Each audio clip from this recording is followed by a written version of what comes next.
I'm okay to start. I said I'm okay to start. Okay. Because I don't want to waste time. Okay, so chapter 8 will be the part 3 of software testing life cycle.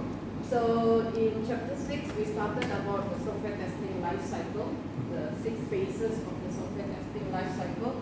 So we go through about each of the phases, start from the requirement analysis and then the test planning, test case development, test environment, then test case execution. The last one will be test cycle closure. So in chapter 7, the part 2 of the STLC, we already discussed something about the test data management.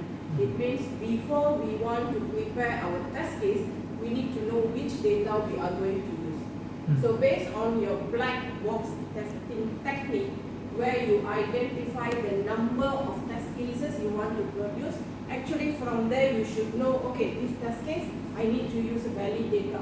This test case I need to use invalid data for this part, valid data for this part. So from there we actually do the test data management, where we want to manage how the data we are going to use for our testing purpose. Because remember, we always want to avoid exhaustive testing, because we have many combinations of data and we cannot test everything. So this part 3 we will be discussing about the test data generation. So based on our testing type, how much data we want to generate, what data we want to generate. Because when we say we are testing functional of the system, when we do functionality testing, the amount of data is actually less, but it must be more to formatting and accuracy of the data. For the function to be successfully done, it means the data must be valid. For the error message to be happening, the data must be invalid. So this is actually more to how is the formatting of data compared to amount of data. But when we say we want to do load test, we want to do performance test, we want to do volume stress test. So when it comes to non-functional side, the requirement for us to generate the data will be different. Are we still checking about the valid and invalid data there? When it comes to stress test, load test, are we checking of the formatting, or we are checking on the amount of data we need? Amount of data. Yes. So it means we need to know how we are going to generate this data. Okay, so we will talk about the test data generation, and then in chapter 7 we cover about test readiness review. So here we will be discussing about test environment readiness. So as part of moving a software from one testing phase to another testing phase, we need to check this environment is ready or not. Okay. Okay, so for test data generation, so our testing purpose, okay, we need to create a set of data which we will need for our testing purpose. So based on what type of testing you want to do, you need to know either you need to randomly generate the data, or you need to have a formatted data. If we say functional testing, it means we need to follow certain format. So to make it valid, what is the format? To make it invalid, what is the format? But when we say non-functional side, it means we might need to randomly generate this data, because we are testing on the amount of data needed, so that we know how is the performance of the testing, of the system. Okay, so it's a process of creating a set of data, where the data can be random structured or it can be formatted data using any test data generator. Generator is not hardware, it's a software. Okay, because when people see the word generator, they always think it's a device. No, it's actually a software. Okay, so the purpose is we want to make sure that our testing is covering what we want to cover. The scope must be covered. Okay, it must do all the testing coverage accordingly. So if we don't generate the data accordingly, of course it's going to be slow.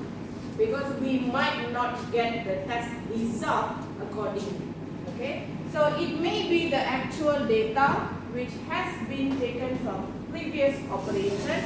So previous operation here means, let's assume you have done another system testing before this. Okay, so now you want to start with the new system testing. So maybe we can reuse any test data which we have generated and we have stored in our repository database or centralized database for testing purpose.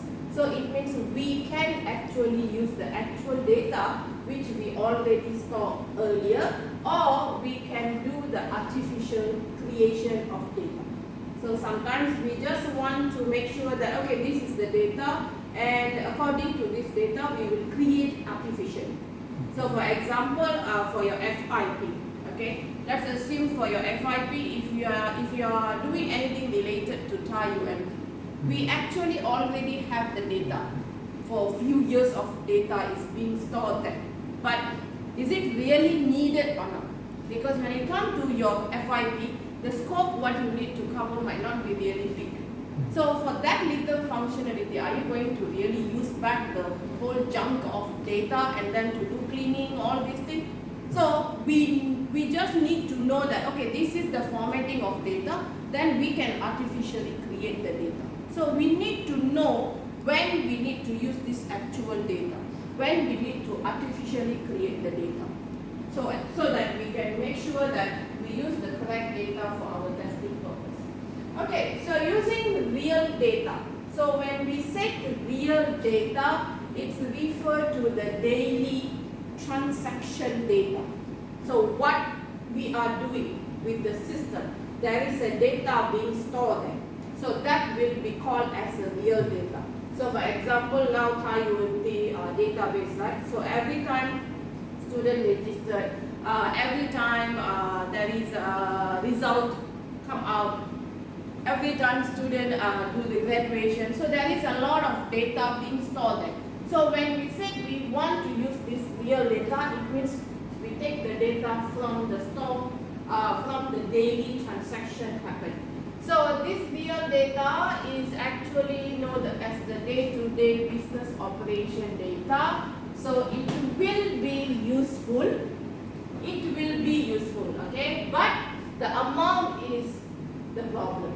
So it will depend with when we need to use this real data. So maybe when we are working on maintaining the current system, then maybe we might be able to directly test with the real data.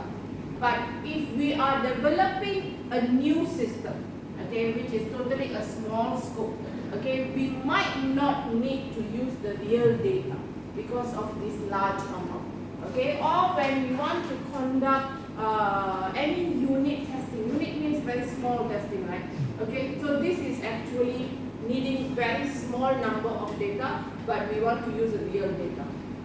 So it is actually like wasting a lot of time. So that's what happened actually to one of these batch, because they didn't know. They are actually RSD student. Okay, I forgot which batch was that. So they actually took this course together with their FIP2 that time until I make a complaint that the program structure changed. So there's this group of students, 4 of them or 3 of them, they actually work on their FIP to come up with a timetable system for Thur UMT. And they go and get the real data from the database of here. And you know how many years data can be there, how many semesters of timetable can be there. They took 1 month to do the data cleaning just to pick the data which they need. So actually they don't really need to do that, because for FYP purpose, you just want to make sure that these functions they are working on. So if you know the formatting of data, you just want to understand what is the correct format of this data, and then you can generate by yourself. You don't need to use the real data, exact real data, and then you spend 1 month to do nothing but just cleaning of the data for you to pick. So they say that they really regret for what they did. After they did, then only they realized actually they don't need that. Okay, so it is very important for us to know when will be the situation we need to use the real data. Okay, so it might be difficult to express the actual objective, what actually we want. So if our focus is we just want to know the functionality is working, as long we follow the same formatting of data, we can know either the test case can be passed or failed. Okay, so data ends are completely externalized from the test.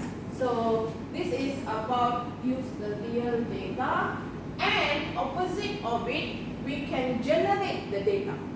Okay, so let's assume we know the requirement, we know this will be the type of data we need, so we can generate the data randomly.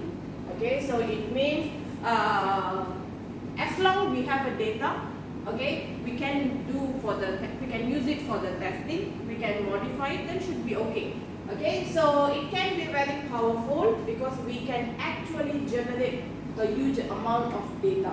Okay, so it can be useful for non-functional side, especially to non-functional side, because when we say we want to do testing on the non-functional, for example, like the load test, stress test, performance test, volume test, all this is actually required large amount of data without any formatting is needed.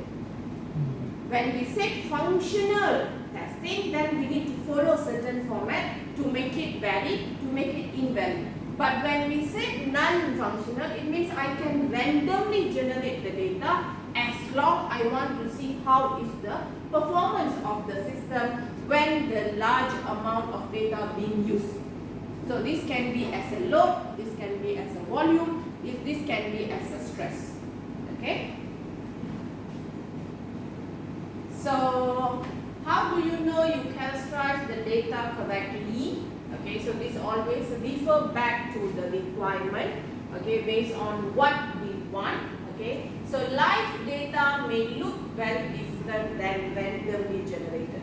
So this is because our live data means real data. So real data means it is following certain requirement. So it is having a certain format to follow. Okay, but when we say randomly generated, it can be a bit different based on the sizing, based on the data type, all this.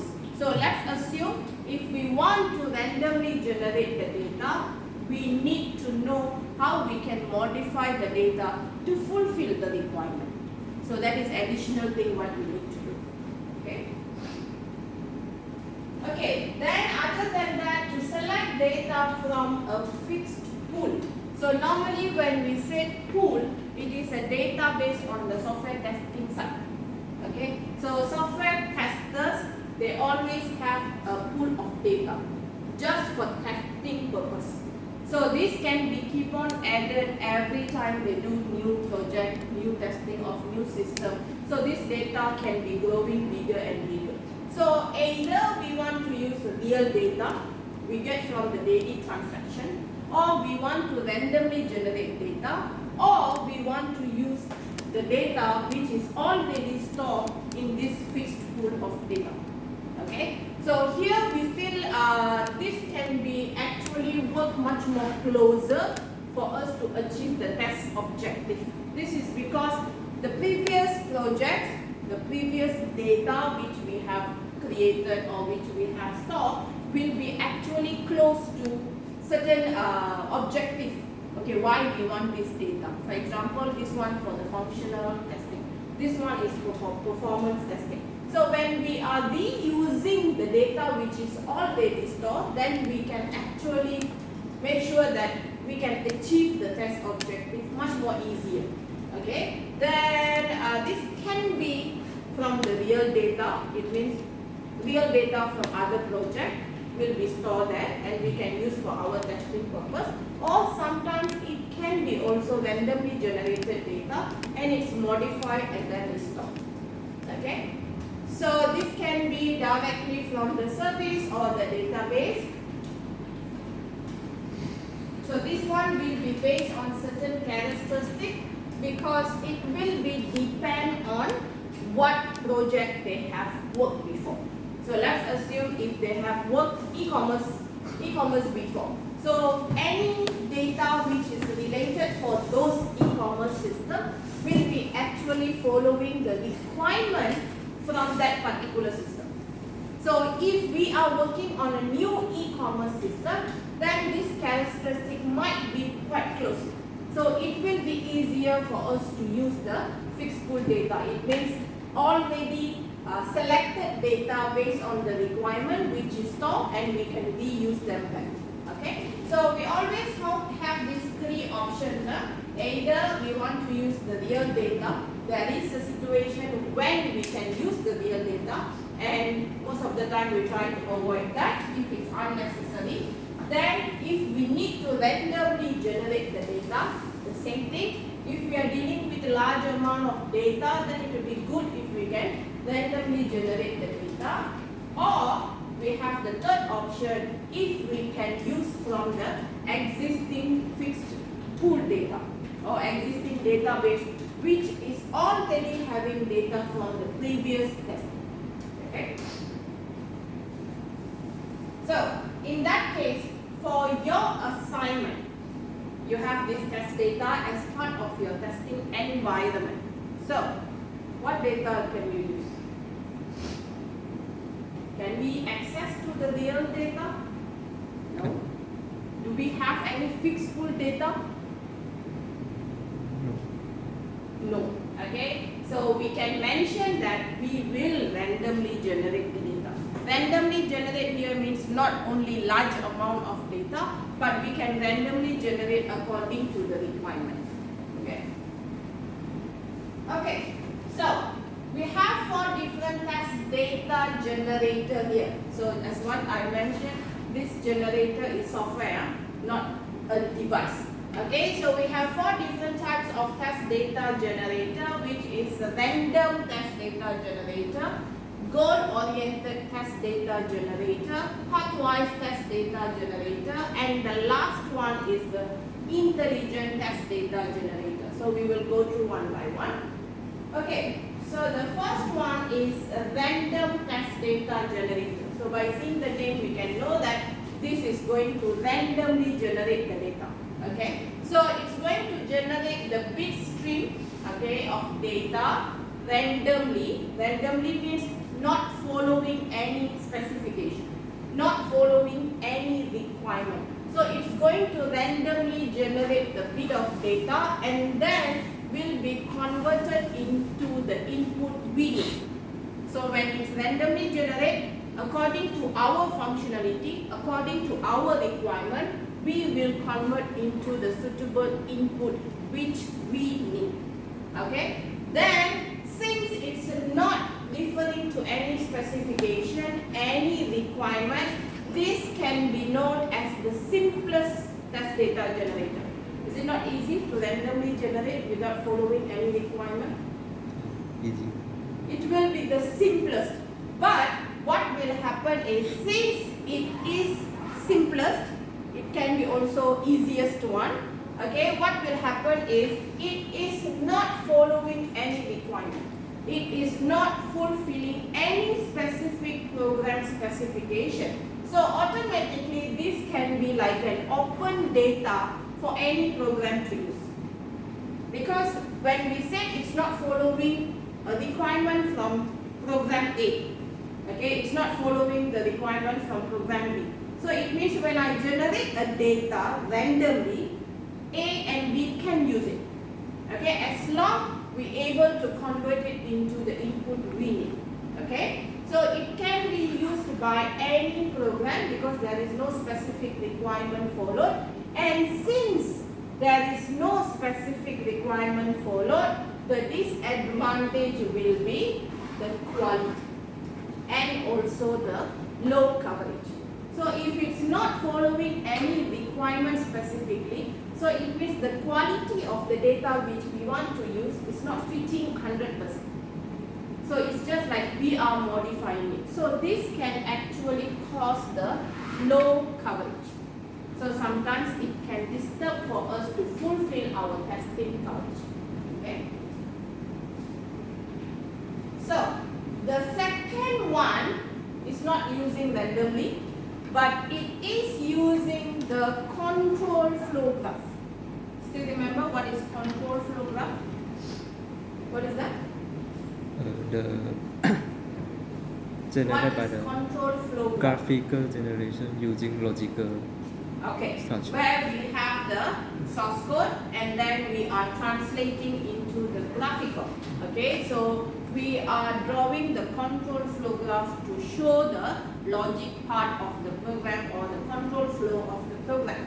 So this goal-oriented test data generator will use the control flow graph to generate the input data which is needed. So it means when you do the control flow graph, okay, you identify the path, remember? So for the path is actually going to generate the input data. So it means for this program, for this control flow graph, it's going to generate the input data, okay? So this is not randomly work, but this is following based on the logic of the program, based on the control flow graph we have come up with. Okay, so what will happen here is this generator is not smart enough, okay, where it's actually generating the input based on the entire control flow graph without picking the specific path. So the overall we have like how many of paths. So from that path we might have the true, we might have the false, we might have the loop, we are entering the loop, we are not entering the loop. So it's actually generating data based on the overall control flow graph, and there is no smart way of generating the data based on the path. Because after we draw the control flow graph, we need to identify the path one by one. So for each of these paths, we need to know which data is suitable to use. But now this goal-oriented is generating the input for the overall control flow graph without picking the specific path one by one. So the disadvantage here is it may generate too many data because we may have many paths for one control flow graph. So imagine if our control flow graph have a loop, is doing looping too many times, and every time it's entering there is more than one choices. So it means it will be generating irrelevant input too much. Then we still need to do the selection according to the path. Okay? So the next test data generator, okay, this one is just the improved version.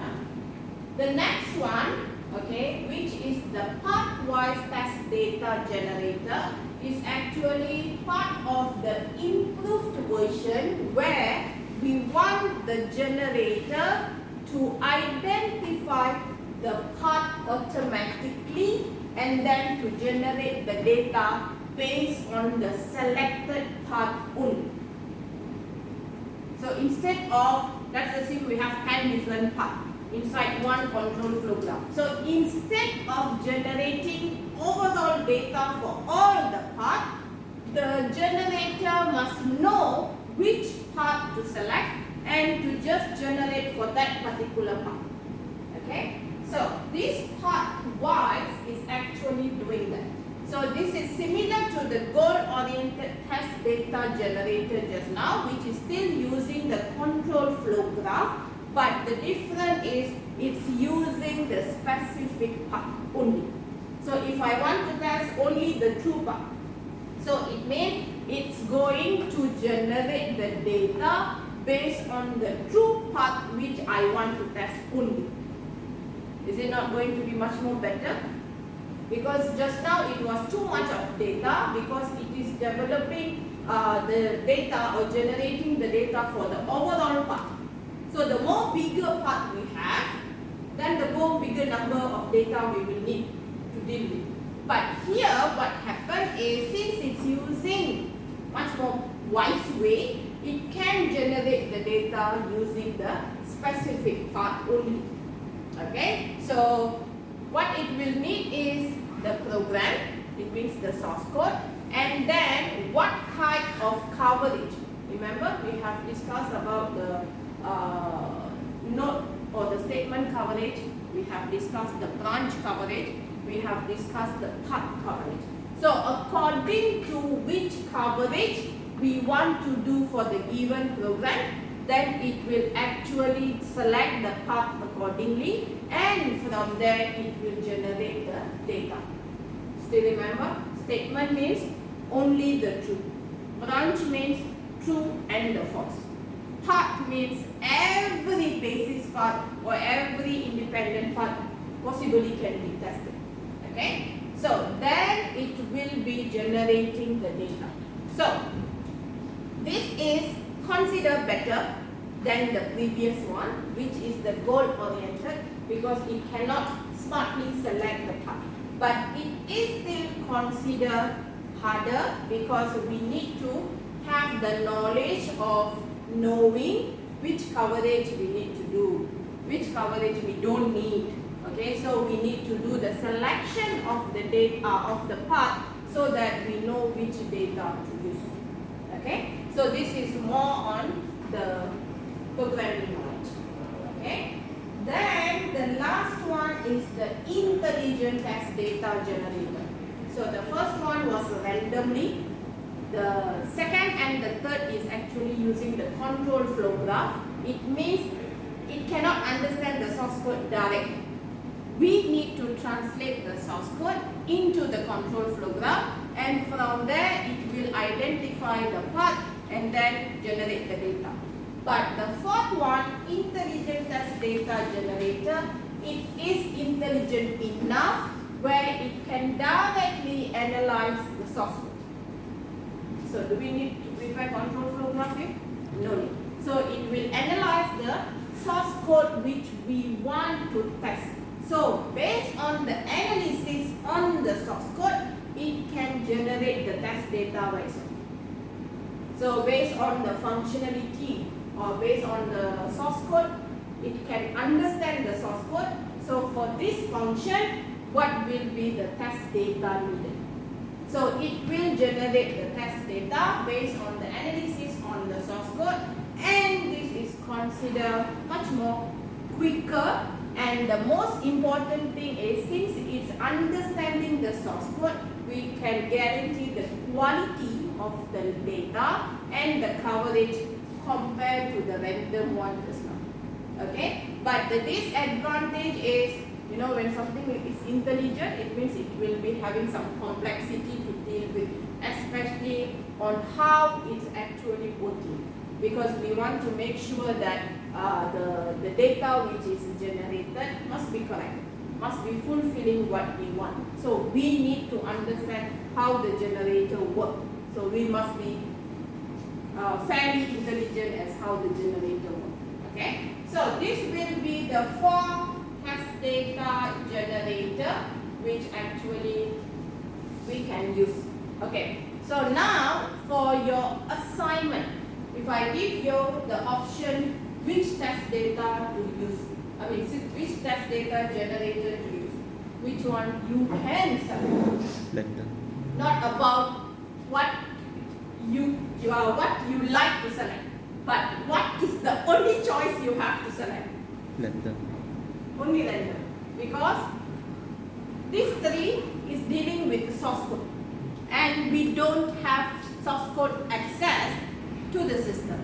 Am I right? Because it is not the system you develop, but it is the system you are just testing. So we have a very limited access, and what we can have is only the UI.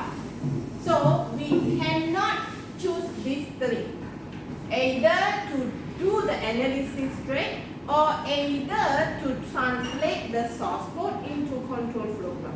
So as part of your test environment, when you talk about the test data, you can make, even though you are not going to, you don't need to find any generator. You can just say that you will randomly generate the test data. Got it?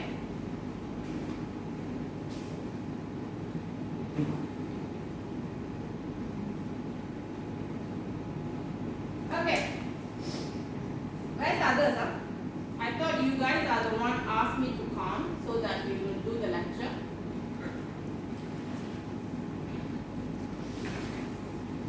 Huh? I did not even sleep, you know. I could not sleep. I don't know why. I have this problem. When I'm overtired, I cannot sleep. Actually, I was really exhausted for 6 hours straight class yesterday until 5. But I could not sleep. My eyes are already red. I have this problem. Everyone, when they are tired, they will sleep easily. I have this problem. I cannot. Miss, maybe yesterday you drink some coffee? No, No. not at all. Not at all.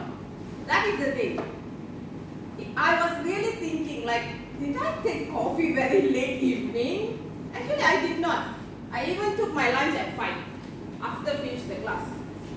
Lunch. So I was like, do I really need to go for 9 o'clock class? I was really thinking, you know, I was really like, can I just cancel this and say something? I was thinking, but okay, since we want to cover the lecture. So that's why I even earlier here. Because I did not sleep properly. I just wake up and I just get ready and move out. Let's see? Okay.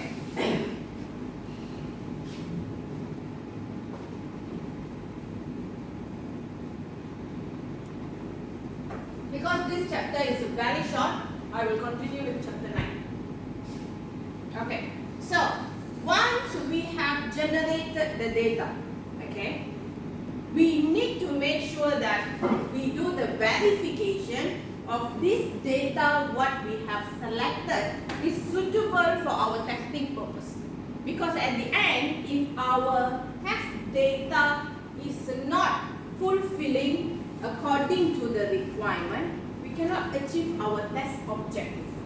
Okay, so it's very important for us to know if we have generated, if we have selected the right data or not.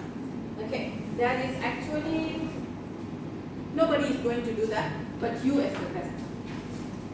You can get the help of the test data builder or the test data generator, like the 3 just now. You are giving the code, you are giving the path, and then it can generate the data according to what you are giving. Okay, but can we guarantee 100% it is? But we still need to do manually. So the verification here is to make sure that if the data which we have generated is fulfilling the requirement or not. So one is actually using the help of the test data generator. So when it given with some input, so it know that okay, this is the data what I need to generate for this code, for this control flow graph, this part. So we might able to verify that okay, the builder is smart enough, it can generate the data correctly. Okay, so the another way is you as the tester. It is still your responsibility to manually verify if the data which you have generated or which you have selected is suitable for what you want to test on. Especially when you do random test data generator. Random means there is no specification. There is no requirement to be followed. So you need to verify by yourself if this data is correct or not. Okay? Okay, so that's it about the test data part. So this one is the test environment readiness. Okay, so we have discussed about test readiness on chapter 7. Okay, I think I helped you to draw, okay, to show, okay, from the one testing phase to another testing phase what we need to review. Okay, so this test environment readiness, it means we want to review to know if the test environment has been set up accordingly or not. It's very important because test environment is one of your test entry criteria. Correct? Correct? You need test environment before you start testing or not? Yes. So you need to set up the test environment to fulfill the test entry criteria. So if we don't guarantee the readiness, it means can we say that we already fulfill the entry criteria? We cannot. So we have to conduct the review here on the test environment before we can move the software into the testing phase to use the test environment. Okay, so when enterprise application move from the development environment to testing environment, we have to make sure that the testing environment is ready first. That's why test environment is one of the test entry criteria. So, how you can confirm that the test environment is ready? Do you just look like that and it's done? Or do you just say that, oh, I already told my team members they will do? Can you just leave it like that? So we need to have a proper review for that. Okay, so if the test environment is not set up accordingly, what will happen? What will happen if the test environment is not set up accordingly? Nothing will happen. Is that? Is that nothing will happen? Or can I say your testing will never happen? Or your testing will never complete? Something can happen, because remember one of your risk, project risk.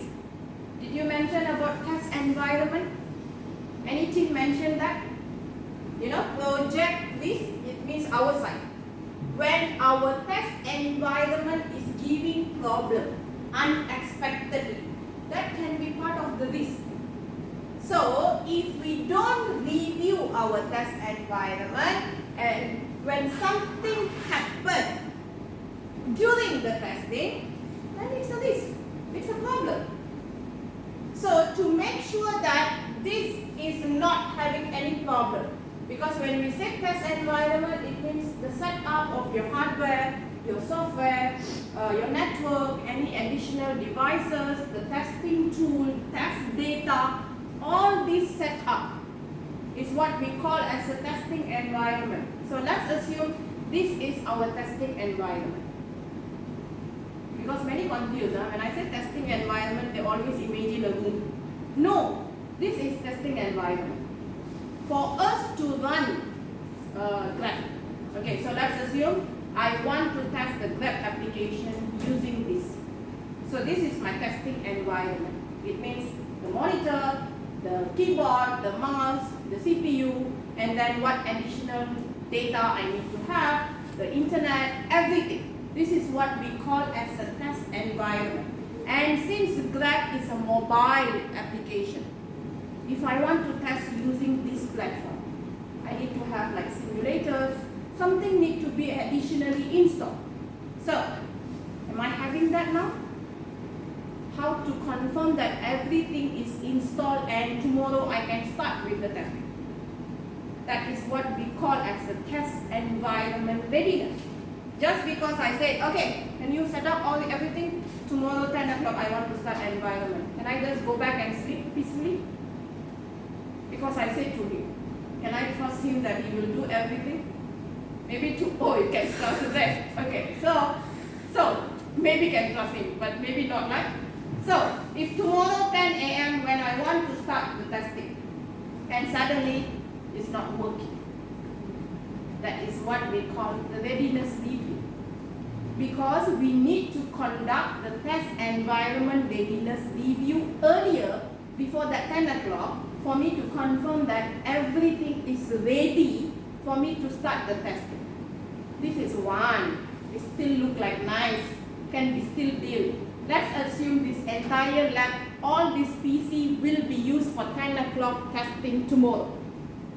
And if I don't conduct the test readiness review, how to confirm all this PC can be used by the tester to do the testing tomorrow?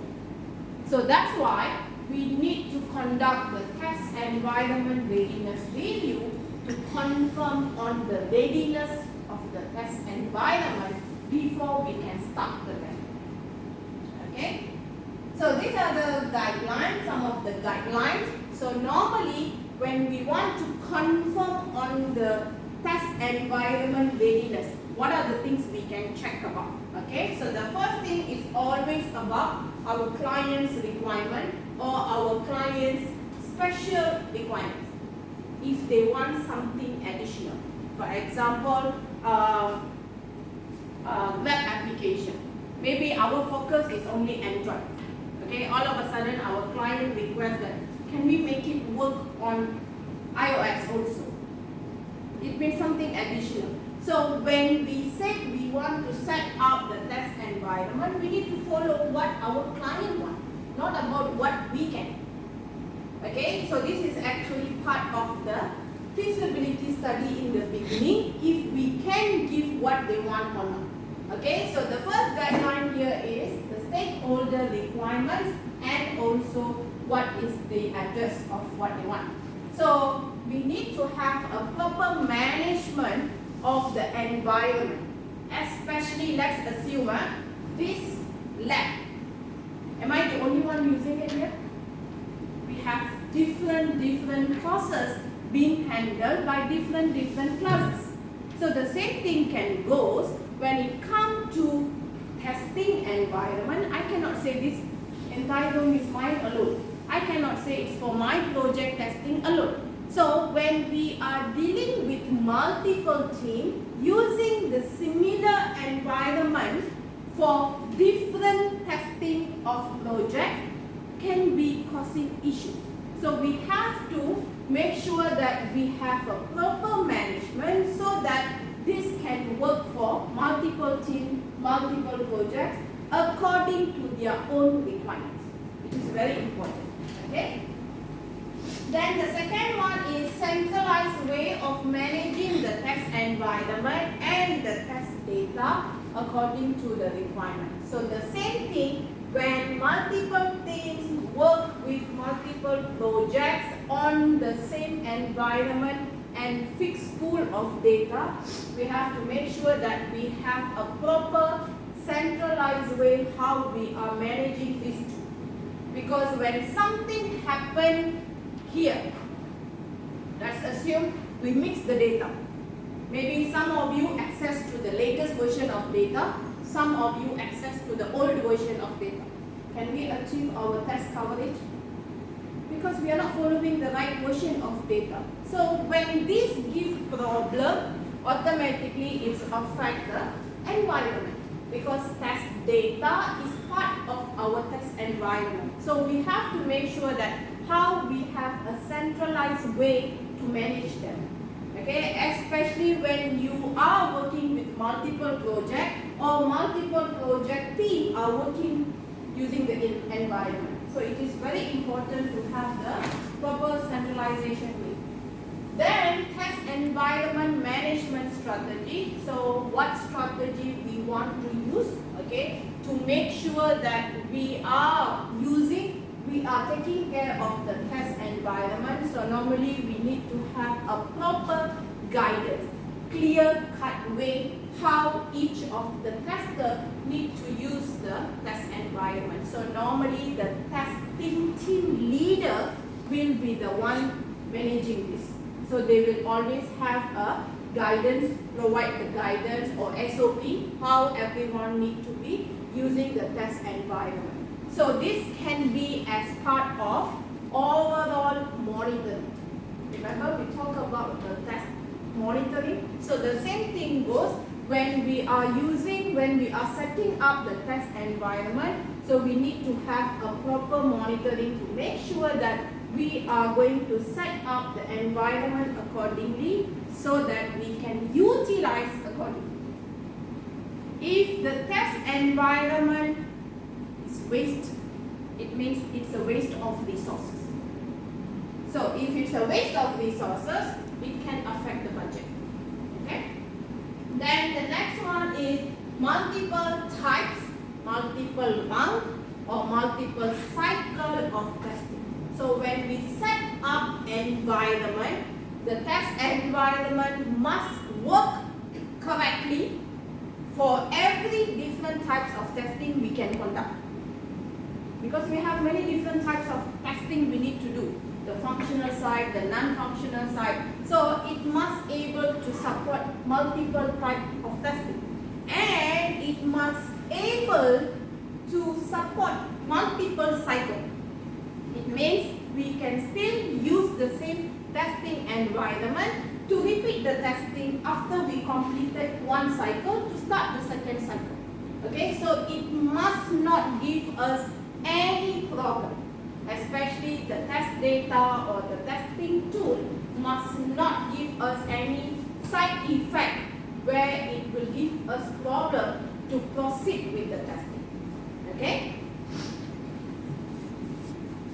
Okay, so that will be the 4 different guidelines. Normally what we need to consider when we want to review on our test environment readiness. So we have to make sure on our side, on the stakeholder side, and also the efficient or the effective of the test environment so that it will not be waste of resources.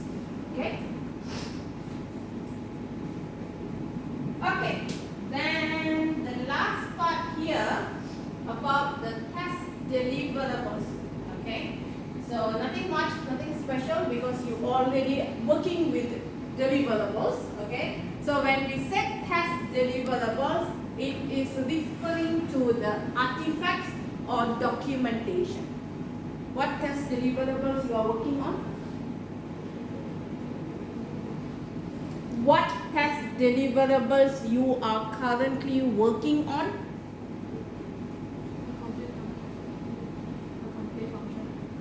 Kill me for that answer. Test deliverable means testing documentation which you need to produce. So, what test deliverables you are working on currently? Loud. Say it loud. Test plan. Another one? After the test plan, what you are producing? Test case. Test case. Oh my god. Okay, so as what I always mention, software testing, you cannot run away from documentation. No matter how complete documentation or how simple is the documentation, you must produce certain documentation. Believe me, if you are going to enter into testing phase, you want to apply job in testing site, get ready to work on documentation because you cannot run away. Okay, so when we say test deliverables, it's referring to the artifacts or documentation which will be prepared by us, the testers, the testing team, which we need to produce to the stakeholders or to the project team.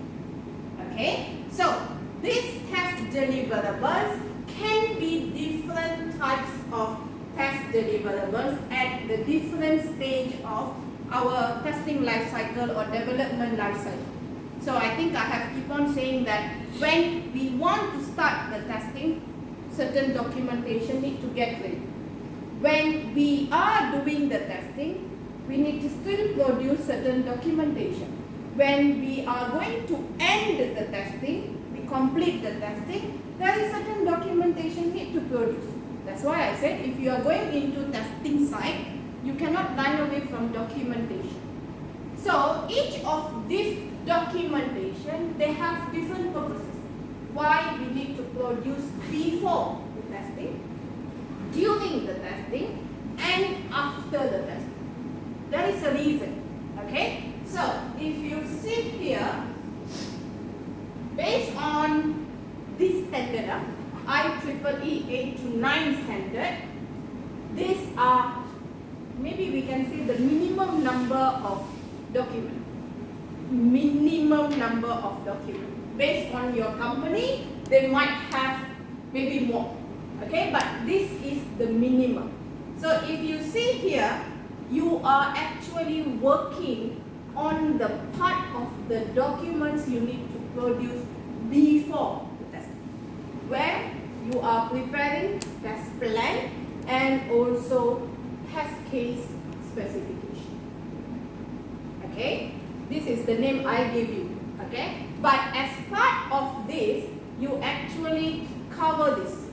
If you see your test plan, do you have the test design specification part? Are you sure you don't have the test design specification part? Are you not doing anything about your test design technique for you to identify the test cases? The black box testing technique which you are using, the two pairs, equivalence partitioning and the boundary value, and cause effect graph and decision table. That is part of the test design. So your test plan is already having this. Okay, and then test procedure is actually part of your test case, because we are not separating into additional procedure. So this is actually combined together. So your test item transmitter, of course there is no changes happen on your test item. Normally every time when there is changes happen in the test item due to changes of requirement, we need to have this report to say that previously this is the function, what is the changes happen, and who is in charge, and all this information. We need to prepare this. So for your case, you don't need this. So you are actually preparing this form. So as part of your test plan, as part of your test case. Okay. So these four, actually what you need to produce as part of the preparation before you start testing. So in that case, when I say test documentation must be ready, it means this will be the documentation that must be ready. So as part of your test entry criteria, did you mention about your test plan and test case? As part of your test entry criteria, did you mention test plan and test case must be produced? Yes, actually you can mention it, because for your assignment, you are producing these two, right? So you can say that as part of the test entry criteria, these two documentation must be ready. Okay, so this is as part of the preparation before the testing. And if you see, this is while we are doing the test running. It means while we are executing, running the testing. So test log. Test log means when we are testing each of the test item, we need to keep track of the log. If everything is okay, everything not okay, while we are testing this, something happened, so that we can track back the log.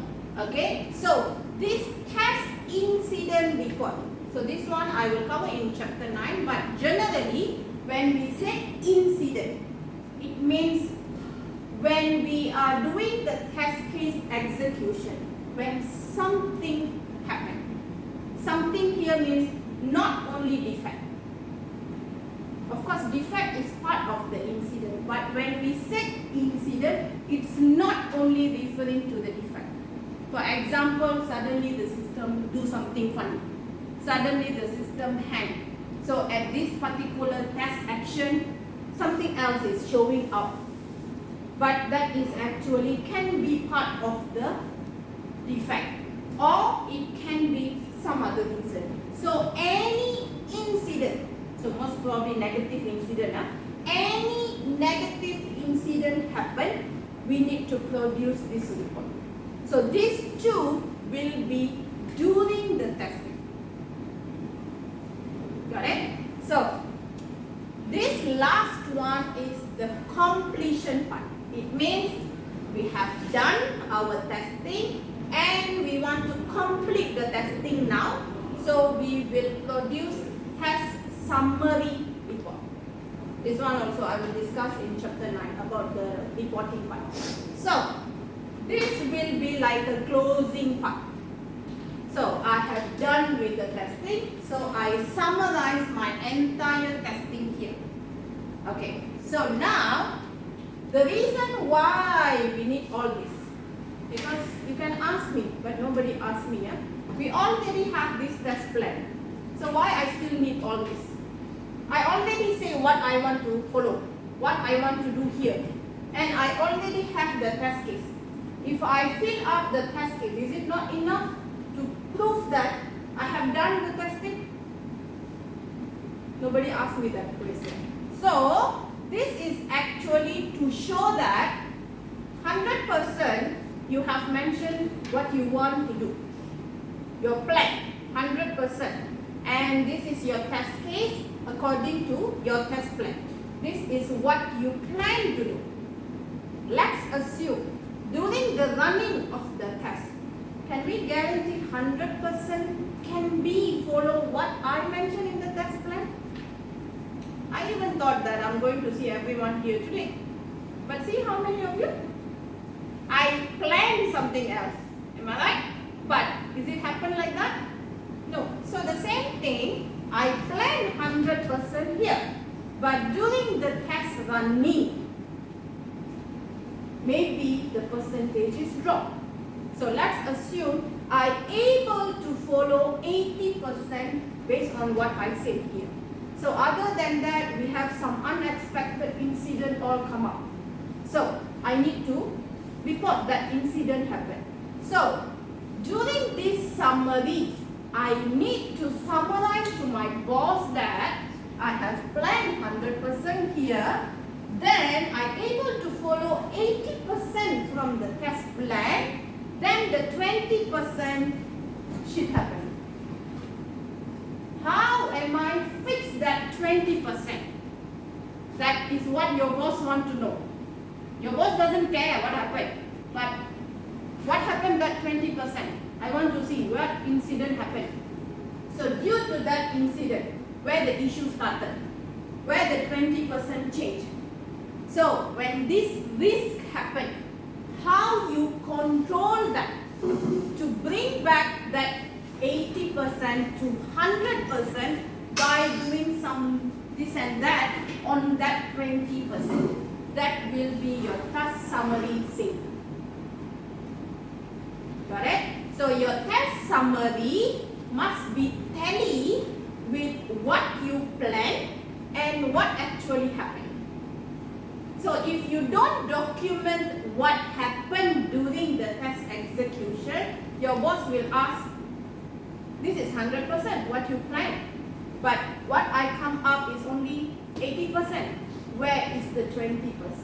So this is where you need to be careful to keep track, to document that this is what happened for that 20% to change.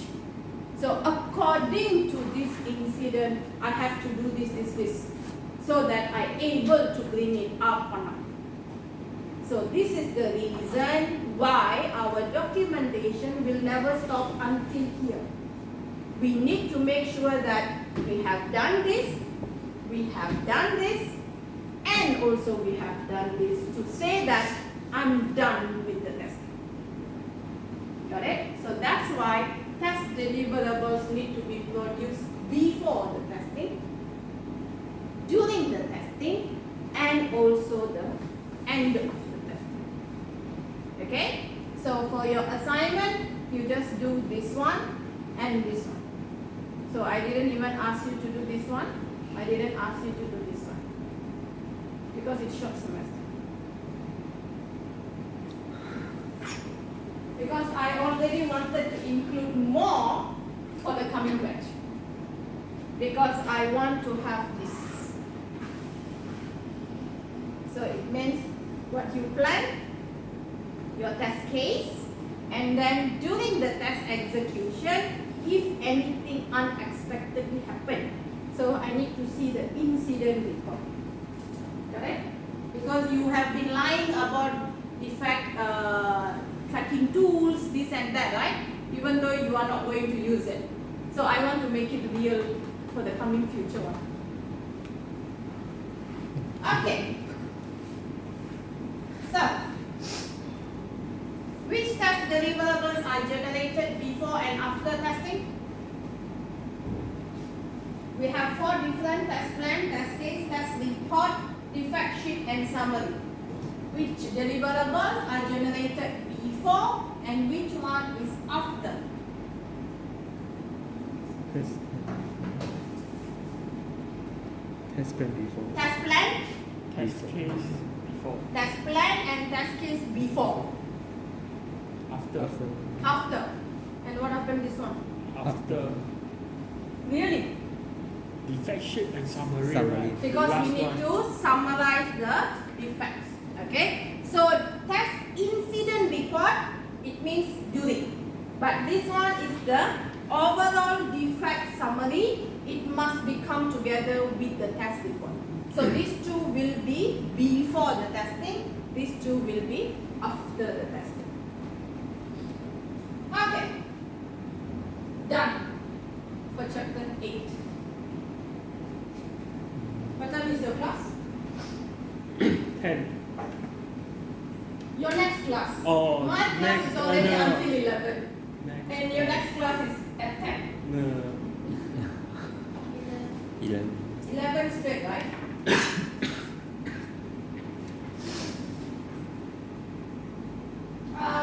Stop me at 10:30. Okay. Is it okay? 30 minutes break before your next class. Mr. Ling Kunji will be always on time there, right? Yeah. How is he? I don't know. How he look like? Because he look some kind. Is he okay? Okay, you people are laughing, huh? Is he conducting the class correctly? Not in the wise of knowledge. I'm not talking about that. He's what? He's what? Sorry, I didn't get.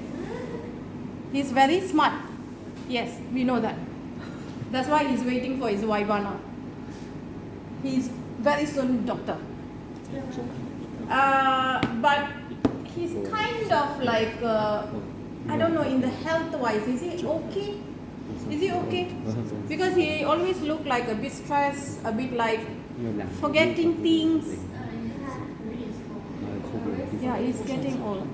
I think he should be older than even Miss Azu. I think so. He's always secret about his age. Me and him, we met during our master classes. We were classmates before at UTM when we do our master.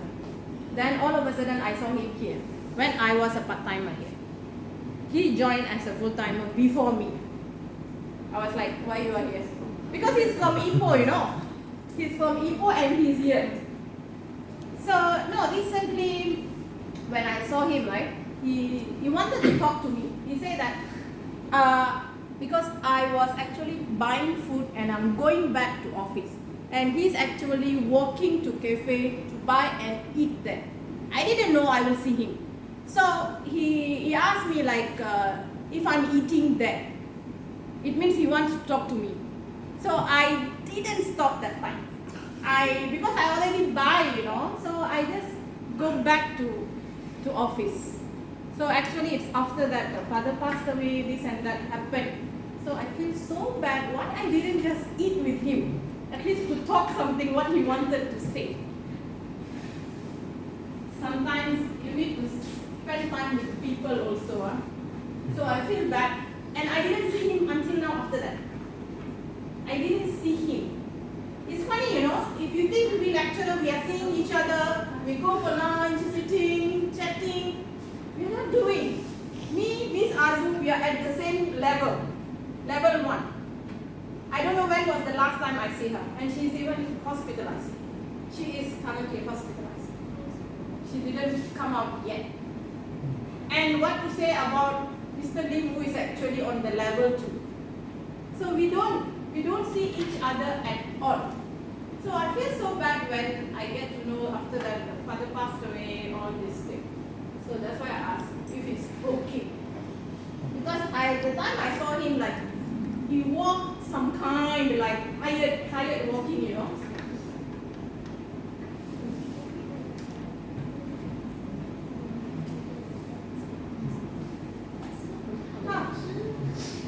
Good. Miss Azu is discharging. Hopefully she's discharging. Because she has been in hospital for 6 days now. She started with dengue, you know. She started with dengue and end up a lot of things happen. And you know when associating is not allowed.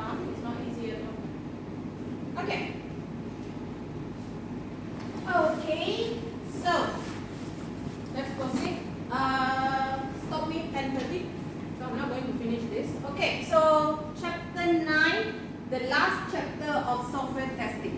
So after this chapter 10, 11, 12, make sure don't absent. It will be on the software quality assurance.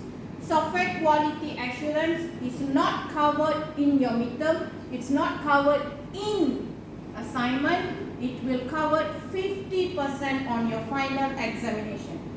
My student failed this paper because of the last 3 chapters. They don't come. Simple reason. When I write any report to show why this happened, I will just frankly say, because these 3 chapters will be the last 3 chapters during your assignment presentation, during assignment submission, after the bar list is out, so students don't bother to come. And 50% from the 100 marks of your final exam will cover the last 3 chapters. So can you imagine, if it's last 3 chapters, 50 marks of question, everything I will ask. The balance 50% is from this chapter 1 until 9. So I will be just pick here and there.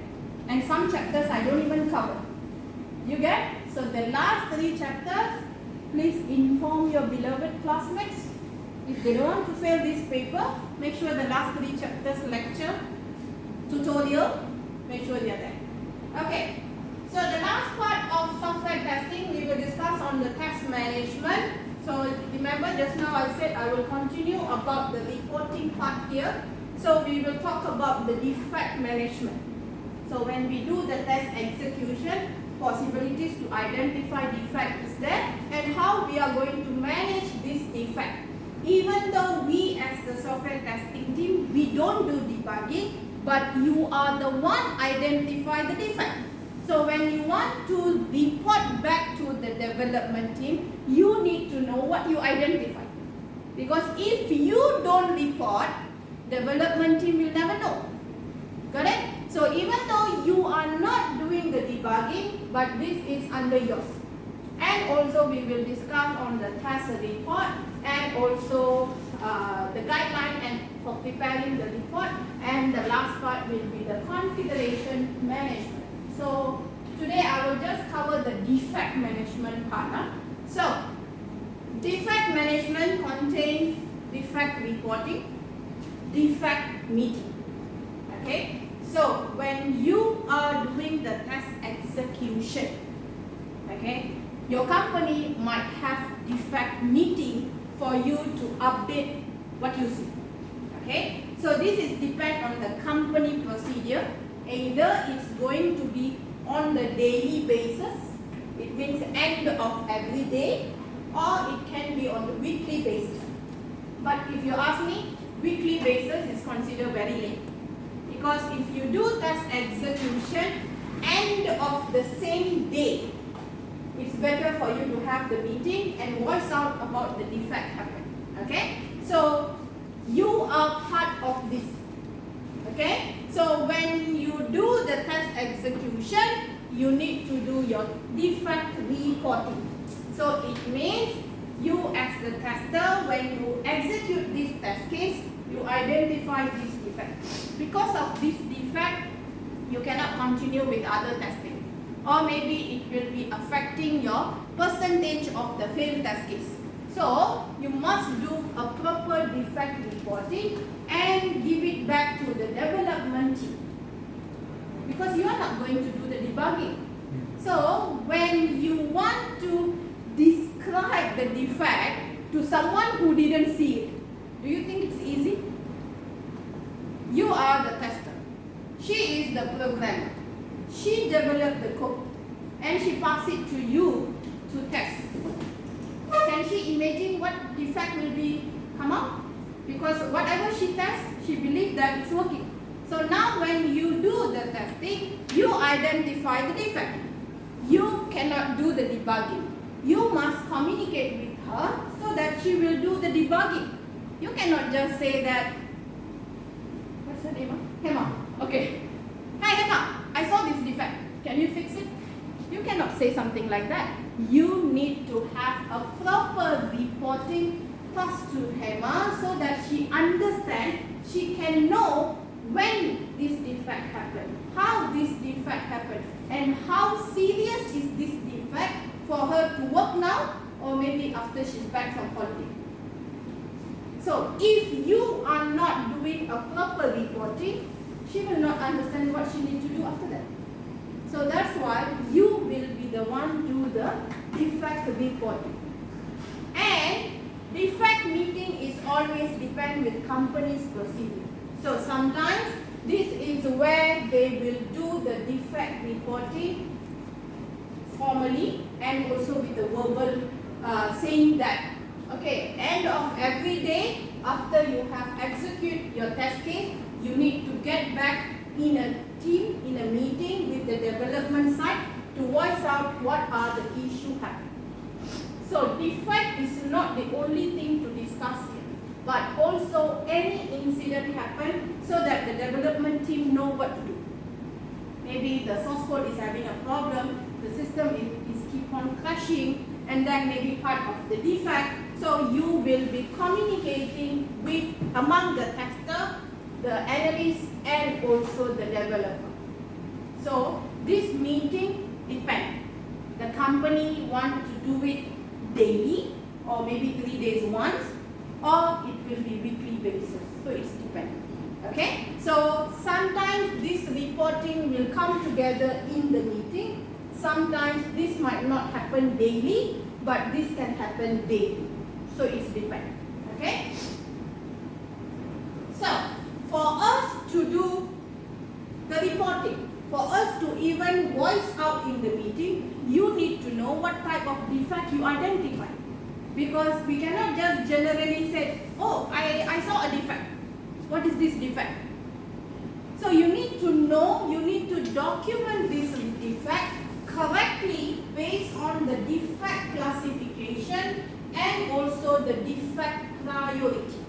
Because you need to explain to the developer what defect you identify, which class of defect, what happened, what will be the impact, and what is the priority. Because if I don't give this word to Emma, high, medium or low, she will not know the seriousness. Because it is your side get impact of this defect. So let's assume if it's a very critical where if you did not get this test case passed, and if this test case is a precondition for other test case, what happened? What happened? Until she fixes it, you cannot move on. Got it? So it's very important to know the priority also. Okay, so the defect classification, okay, so it will be helpful for us to do the prioritization of the defect so that the development team will know which class of defect is this. Okay, so we have 3 different classification. First one is showstopper. What is the meaning of showstopper? They are the one, top one. Okay, then the second one is critical, and the third one is non-critical. This is the 3 classification: showstopper, critical, and non-critical. So when we say showstopper, it means the impact of the defect is high severity. When we say high severity, it means I cannot proceed with the test case execution. So the system is not let us to test without fixing this type of showstopper defect. So when we say showstopper, most probably is going to disturb the functionalities, disturb the requirement. So let's assume like what I said, every positive test case, every negative test case can be passed, can be failed. So it's a simple login system. I provide correct username, correct password, but I cannot do the login. If I don't get the login pass, I cannot proceed with all other test cases. For example, like our intranet. Can we do something else if we cannot log in? Because that's the only thing is provided to us. So if we don't log in, we cannot go inside. So the same thing goes here. When this test case cannot be tested, we we cannot proceed with other testings. So this type of defect, which is disturbing the functionality of the system, automatically under the showstopper. Got it? Okay. The second one is critical. So here is, just now the showstopper. If there is any issue on the functionality, we as the tester, can we do anything?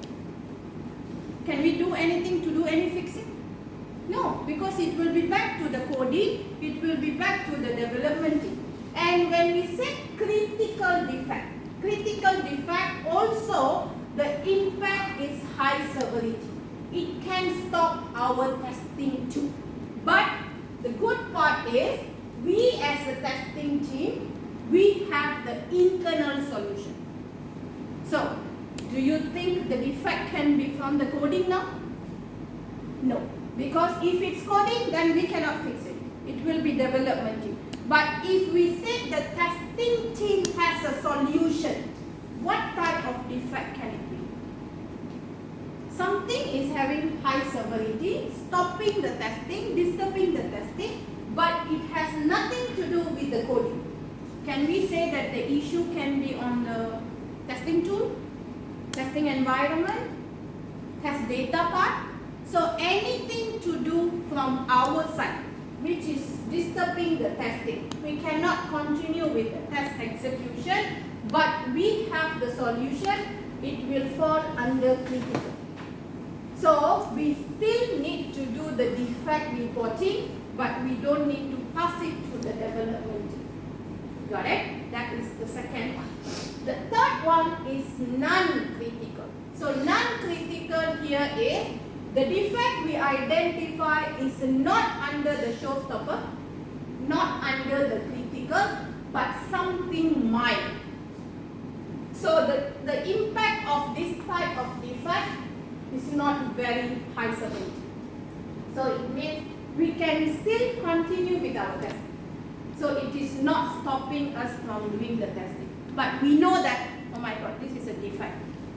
But we can still proceed with the testing, but we still need to document the defect.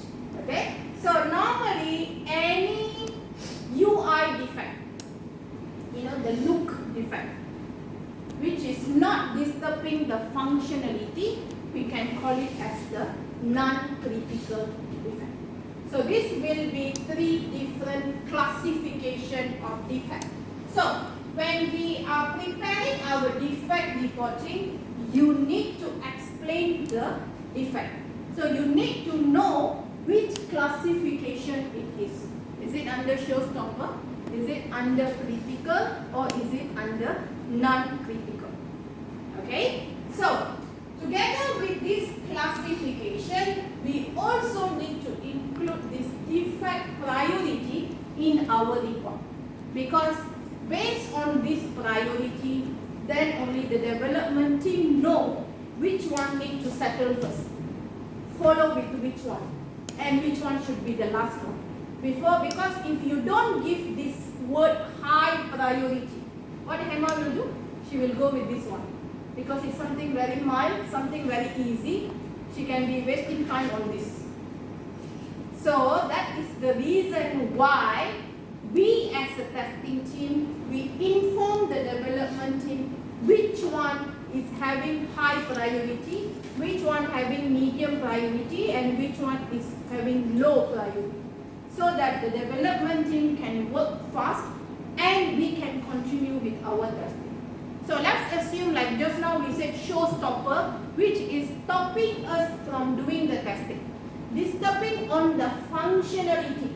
Automatically it will be under the high. So it means we cannot continue with the further testing until development team fix that defect.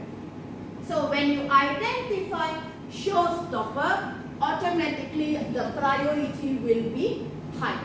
So that the development team will do the fixing for this defect first, so that we can continue. So like just now, if the login cannot work, I cannot proceed with the testing. So the development team must fix that first, so that I can proceed with the testing while they will work on other things after that.